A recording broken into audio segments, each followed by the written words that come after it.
What if everyone in the world was suddenly spawned into Minecraft? No warning, one life each. In this video, we're going to be applying different political theories to predict the most probable evolution of a Minecraft-based society. Welcome to Trapped in Minecraft.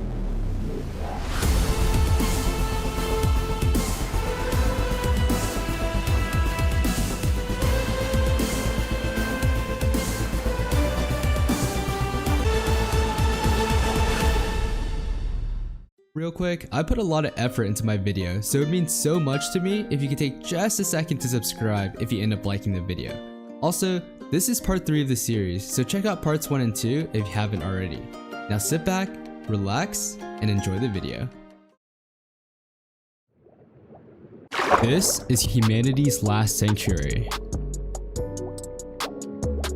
After conflicts intensified on land, civilian casualties drove millions of refugees to flee to underwater societies, in hopes that the ocean would protect them from bomber planes and TNT cannons. Thus, a new generation of self-sustaining underwater societies formed, a refuge for displaced civilians who wanted peace. These communities survive off of the sea, developing a fishing industry and using the bone meal from it to fuel underwater farms. To protect themselves from invasion, citizens farmed tridents from the drowned and utilized enchantments like Riptide for easy mobility through the ocean. Underwater exploration will also lead to the creation of conduits, which will serve as a crucial defense against mobs. Their unique proximity to ocean resources will give them an upper hand in trade deals with underground societies, who covertly purchase tridents and packed ice for nether roads in their own military campaigns. With new trade routes established in the ocean, a new industry of piracy will develop as raiders hijack valuable goods before they can make their way across the ocean, just like the rise of Somalian piracy in 2008. In response, underwater societies must dispatch scouting groups and outposts to keep a close tab on trade routes in the state of potential threats. However, not every refugee will be able to make it into these safe havens. Due to the overwhelming number of displaced civilians, underwater societies are forced to implement strict immigration policies to prevent overpopulation, turning back millions into conflict. In an effort to ameliorate this humanitarian crisis, nations will come together and attempt to settle their disputes at the table instead of the battlefield. And soon, a new era of peace is ushered in, fostering the development of various social shifts in society. With war no longer posing a threat, the psychological theory known as Maslow's hierarchy of needs tells us that we will begin to focus our attention on needs of higher level, like a sense of belonging and esteem.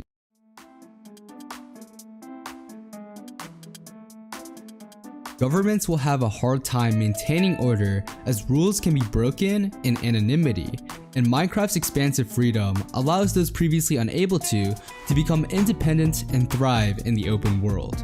For example, the survival meta in the real world is agriculture, which is extremely time intensive. Harvesting wheat itself can take up to 8 months. But in Minecraft, bone meal and instant crafting can allow people to produce bread in literally less than a minute. As a result, citizens tired of rampant crime will reject society and develop nomadic communities that survive off of the land. These migrational groups will be mostly composed of those that are confident in their skills and refuse to be restricted by societal rules such as Minecraft veterans and their families.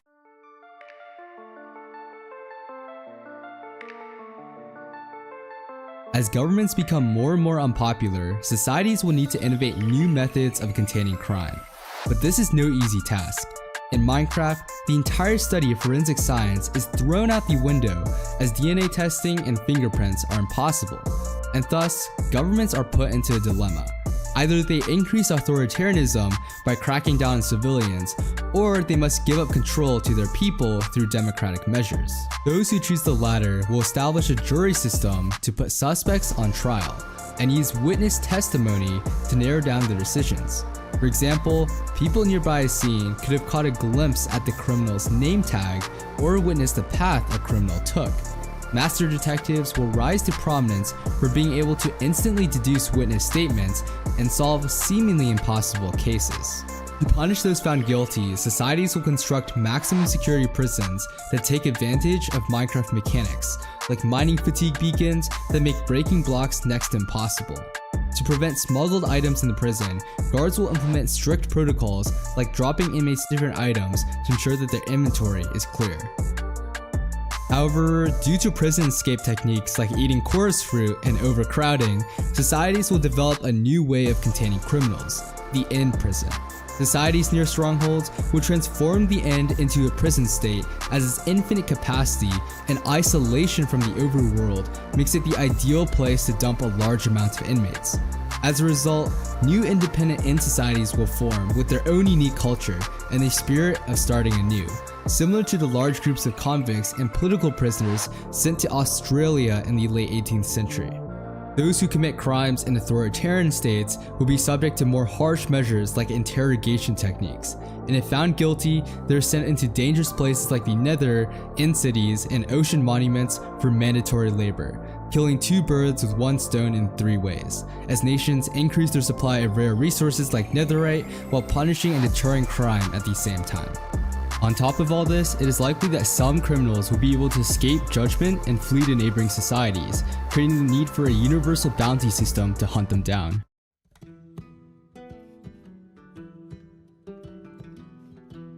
Because of the threat of mobs and bandits at night, bodyguard protection services will become popularized by merchants and important political figures trying to travel in between societies. Similar to the soldiers returning to work after World War II, this demand will spark the development of an entire industry of adventurers, many of whom are returning soldiers, taking on requests that utilize their sharpened combat skills from war to slay monsters, take out woodland mansions, and explore mine shafts.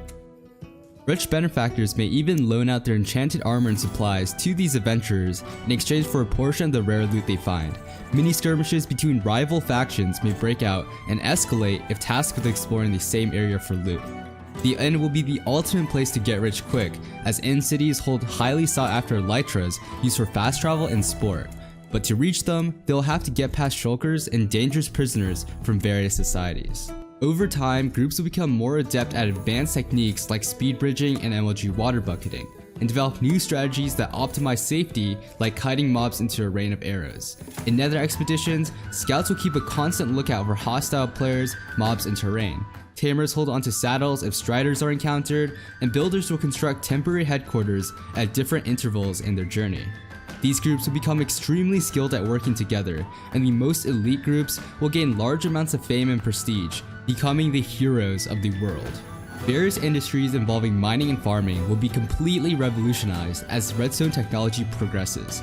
A new industrial age will see redstone devices like world eaters, originally developed for war, repurposed into large-scale mining contraptions, making strip mining a relic of the past.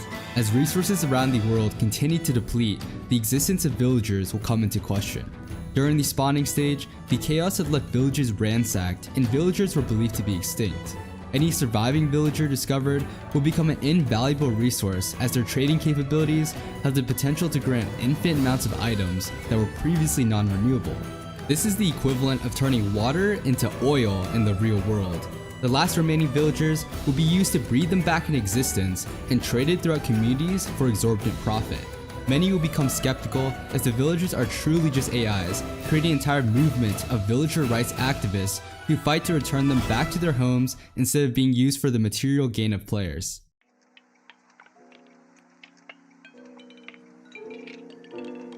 As people gain more free time, new professions in the arts will pop up, like jukebox musicians, authors, and builders, driving the culture of a new golden age. Those who have consolidated mass wealth through businesses based in mining and nether expeditions will be able to afford unprecedented luxuries like extravagant mansions, high-level enchantments from XP farms, and even dangerous hobbies like keeping pet zombies. These economic hierarchies will inevitably create tangible signs of inequality, as the rich are recognized by their enchanted gear and saturation potion effect, since they can afford to eat golden apples wherever they go. In addition to forensics, many other fields will be rendered obsolete in Minecraft.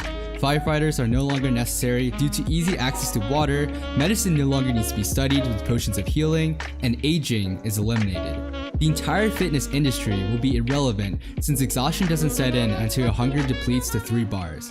And physics? I don't even need to explain this one. But there is one field that will be needed now more than ever: psychology.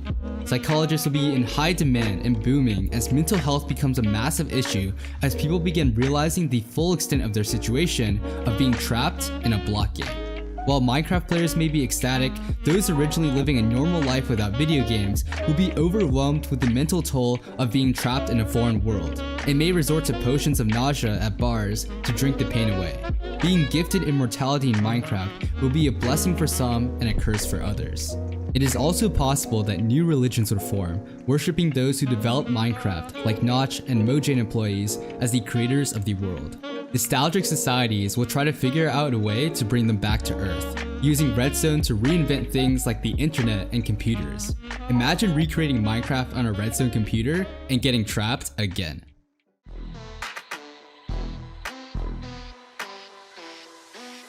Although peace was initially struck, nations refused to stop militarization in fear of other countries getting ahead of them. There will be a desperate scramble for international leverage as technology gets virtually reset and knowledge of Redstone becomes more important than physics.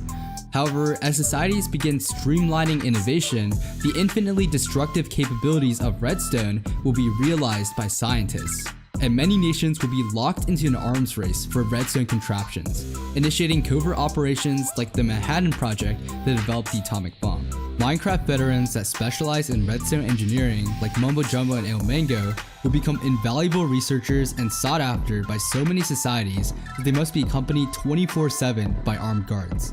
To sabotage enemy progress, spies will be deployed to different nations in an attempt to extract information from researchers and steal key data.